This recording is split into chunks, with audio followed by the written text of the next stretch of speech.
Des sacs qu'on aime ou qu'on déteste et qui ne laissent personne indifférent. Les Publisac, oui, j'aime ça. Moi, je les regarde et souvent, je m'en inspire pour faire les courses. Quand je les reçois, je les mets directement dans le recyclage.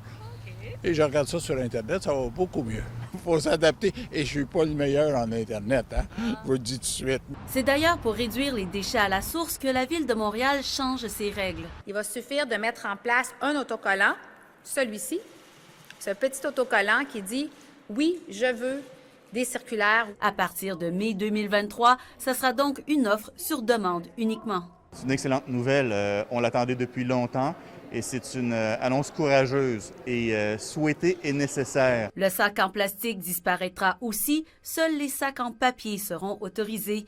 Mais dans les tours à logement, on ignore encore comment seront appliqués ces autocollants.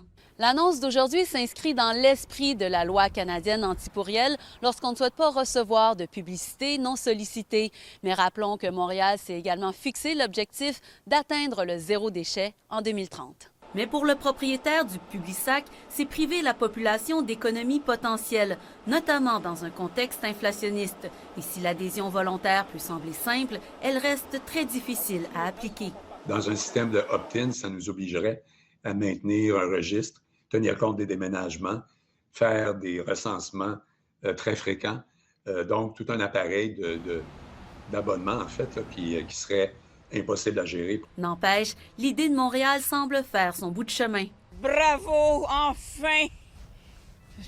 Tout le monde les rachèterait partout. C'est pas écologique, ça se ramasse tout le temps au bac de recyclage, on les consulte pas. Reste à voir si d'autres villes vont légiférer. Parmi les 3 millions de foyers au Québec, 200 000 refusent déjà le Publisac. Chouane Femme, TVA Nouvelles, Montréal.